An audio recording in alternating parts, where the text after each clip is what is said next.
Hello and welcome to this week's video. It is Tuesday morning. You can see it's beautifully sunny again behind me. We've been so lucky with the weather so far in January. It's not been, apart from the odd day, we've not really had a huge amount of rain, and actually this week is all set to be perfect, proper winter weather in my opinion. Sunny but cold and crisp and maybe even a bit of snow, so I'm very much in the winter mood.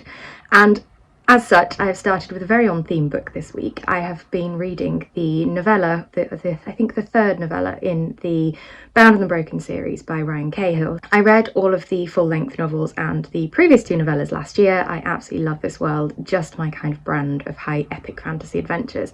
And I actually really like the novellas in this series. They don't feel just like an add-on or a filler. They actually do enhance the overall story in that we get to follow different little twists and turns of the plot, either flashbacks or kind of extra insight into certain characters' goings on that weave into the main plot seamlessly and actually really enhance our reading experience, in my opinion. So I've been reading The Ice. I'm actually doing this via audiobook from Audible. It is the backstory, if you like, of one of the sort of secondary characters called Aeson, I never know how you pronounce his name, who is the character who is responsible for sourcing the dragon egg in the first book of the series, full-length book of the series. And that was actually an adventure that always fascinated me and I wish we'd heard a little bit more of. So I'm really glad we get this backstory. And as I said, the book is called The Ice and therefore is set very much in winter and very much a winter feeling. So Aeson's adventures take him out into the wilds of Wallachia and a very sort of Arctic, intimidating kind of landscape in which all of the elements and many mythical creatures as well are all out to get them. And of course they're on the hunt for dragons, so that in itself is very perilous. So I'm really enjoying this so far. I'm looking forward to finishing this off. It's only a short book. I think the actual full-length book is about 150 pages or so. The audiobook is set to take me about 3.5 hours at the speed I'm listening to, so should definitely get this one finished today. Today is Tuesday, as I said. It's my regular day off from work, so I plan to carry on listening to this while I'm doing some errands around the house and things, and I will update you a bit later on with how I've got on with this book. Hello again. It's a little bit later on Tuesday. It's about 4:15 and I'm just about to head out to the gym, but wanted to check in with you quickly while we still have a little bit of daylight to report that I have indeed finished The Ice as planned. I've listened to all of the audiobook today while doing errands around the house and I've thoroughly enjoyed this book. I've really loved being back in the world of this series. It's one of my favourites, one of my more recent discoveries, but a series that I really love, and I am eagerly anticipating the release of the fourth full-length volume in this series. Hopefully later this year, I believe. But for now, I made do with the audiobook of this beautiful novella, and I really enjoyed it. 4 out of 5 stars. Upper end of a 4, though probably didn't quite get the 5, I think, just because of the format of the story being so short. I think with a fantasy book, I typically prefer them to be much longer so that you get a lot more development of the plot. But even this small snapshot of an adventure was absolutely jam-packed with action, with events, with characters, in my favourite fashion. So I really enjoyed this. I loved seeing more of this slightly different part of the world. I really enjoyed following the adventure of Aeson and the acquisition of the dragon's egg, which, as I said before, I was really interested in learning a bit more about. I thought the story was very well crafted, very dark in places, as this series is wont to be, and I do quite enjoy that in fantasy, that you never quite know what's going to happen to your characters. You don't know if people are 100% safe and are going to make it, although with this being a prequel to the main body of the series, I did at least have the reassurance that some of the main characters were of course going to make it because I've seen them in subsequent books. But there we are. A thoroughly enjoyable little read, and I feel like I've started the week in successful fashion so far. So off to the gym for me now, and I'm not sure what I'll be picking up next over the next few days. This weekend I'm actually away, so I'll probably have another audiobook over the weekend to listen to while I'm travelling to and from my destination. More on that later. So I need something that I can get through in the next 3 evenings after work, which doesn't give me a huge amount of reading time. So maybe something short, maybe another novella of some sort, I don't know. I'll have a look around what I can find on the various platforms I'm subscribed to and see what I come up with, and I will be sure to let you know, of course. I will check in with you again tomorrow probably and let you know what I've come up with. Hello again. So it is now Friday evening, and I know I said to you in the last clip that I wasn't sure what I was going to be reading next this week, but I needed something fairly short that I could squeeze into the evenings after work around my other things that I was doing this week. And indeed, I did find something short and not something that I would normally read, so I just wanted to share that with you.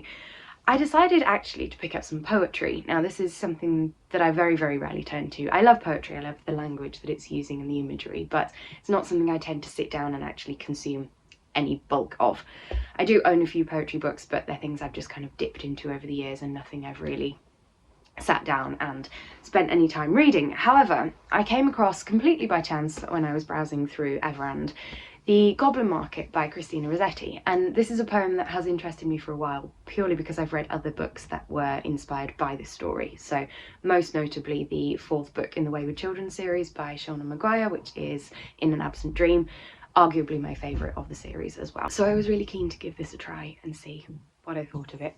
And I actually really, really loved this poem. So it follows two sisters and their exploits, if you like, on discovering this magical goblin market, and it's sort of centered around that feeling of discovery and this overwhelming emotion, and then constantly seeking for something that was so perfect that you can never attain again.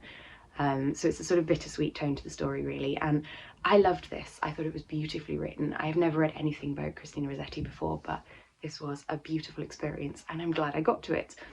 There were quite a lot of shorter poems in the collection as well. The whole book, I think, was about 120 pages or something. The shorter poems were nowhere near as good as Goblin Market, in my opinion. One or two of them I liked, with the imagery of the seasons particularly, but a lot of the other ones were a little bit more like lost loves and romance-y based, which is not really my bag. But I liked the experience of reading some poetry, and who knows, that might become something that you see a bit more of on this channel this year. But Goblin Market was a win, and that is the next thing off my list. Hello and happy Saturday. I am heading off to the Lake District this weekend. I've not been there since I was on holiday about 3 months ago, and it is my absolute favourite place in the world. So I'm really missed my mountains, and I'm looking forward to being back there for a beautiful sunny but cold, crisp, perfect wintry weather weekend of mountain walking, and of course consuming lots of books in the form of audiobooks on my journey there and back. So come along with me and let's enjoy a beautiful weekend in the mountains. Crucible of Chaos by Sebastian de Castell, read by Joe Jameson. Chapter 1. The Warring Monks.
freezing cold this morning. I am on the shores of the beautiful lake at Wasdale in the Lake District.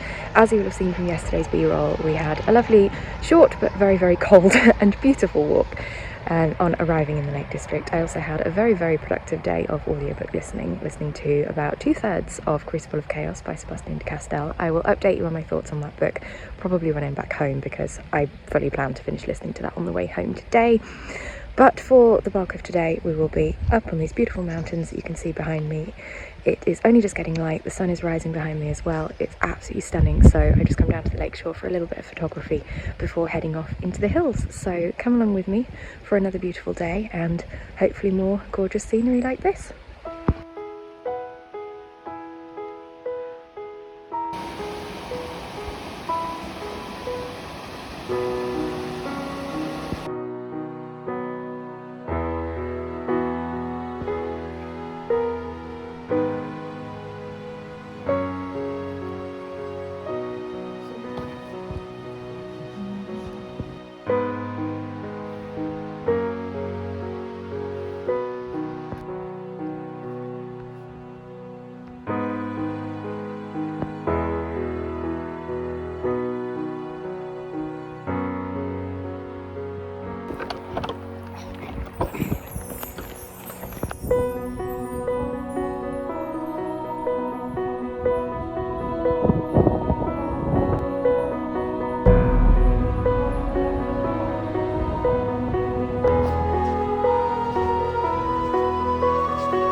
Hello! So it is much later in the evening now. As you will have seen from all of the b-roll, I've had the most beautiful trip in my favourite place, the Lake District. It was just the perfect winter day today. Starting at sunrise, climbing the mountain, the snow coming down partway through, then that beautiful golden hour moment back in the valley at the end of the day. It's just been the most tremendous day. And actually our journey home was not too bad either. It didn't take me as long as it often does, so that was very fortuitous. But I wanted to check in to, well, probably wrap up the vlog shortly, but first of all to tell you about Crucible of Chaos by Sebastian de Castell, which was my read for the weekend. I consumed this via audiobook and I had the best time with this. I really loved this book. I always love consuming Sebastian de Castell's work via the audiobooks because the narrator Joe Jameson is one of my absolute favourites. I think his way with accents and his just captivating tone, and he's just an enthralling person to listen to, and it really suits the tone that the books are written in, I personally think. So I love to consume them in that format, and this was no exception. And it was a worthy companion for all of my journeys up and down motorways and also out and about on the hills too. So brief synopsis of this book. I don't want to really give any spoilers, but this is set in the wider world of the Greatcoats series. Now, the Greatcoats is one of my favourite series of all time. I absolutely adore that series. I've reread it several times. All the books are 5 stars for me. It's fantastic. And the main premise of the Greatcoats within this world are kind of as judicial magistrates, if you like. They travel the country enforcing the king's laws. They often fight duels to enforce these laws. And each of them is specialised in different types of problem solving and judicial affairs, if you like. And the main character in this book is not one which we encountered in the previous quartet, but is someone that we came across in one of the short stories, and that is Esteban Boros. Now, I love this character. He's been described by Sebastian de Castell himself in interviews as kind of a Hercule Poirot-esque character, which I absolutely love because Hercule Poirot, you may or may not know, is a favourite of mine. I'm a big Agatha Christie reader, so the idea that one of my favourite characters could inspire another hopefully favourite character in a favourite series, it just all came together so well, and I truly enjoyed this character so much. He was very entertaining, very clever, very different spin on the Greatcoats than we saw with our original trio in the first series. But a lot of the same beats of the story that I loved so much about that. I love how clever these stories are. I love the sort of labyrinthine style plots that you pick up on little bits as you go. There's a lot of internal reflection from your character as well. I just think they're so much fun, these books. I could read anything from this author at this point and love it. So surprise, this was a 5-star, and I really want to get more from this series now. I believe this is a prequel to the next iteration of the Greatcoats books that are coming out, and I really want more from Esteban Boros. He is fantastic. And as I say, it was the perfect companion to a perfect weekend. I'm feeling really tired and windblown and cold, but very happy with the scenery I've seen and the reading I've done. So this seems a fitting moment to wrap up the video for the week. So thank you very much for watching as always. I really hope you've enjoyed seeing my adventures this week and of course hearing about the books I've read too. Please consider subscribing to this channel if you'd like to see more content from me. Give the video a like down below if you enjoyed it. Chat to me in the comments about anything I've read this week, anywhere I've been, whatever you like really. I just love to talk to you guys. And thank you again very much for stopping by. I will see you very soon in the next video, so goodbye for now.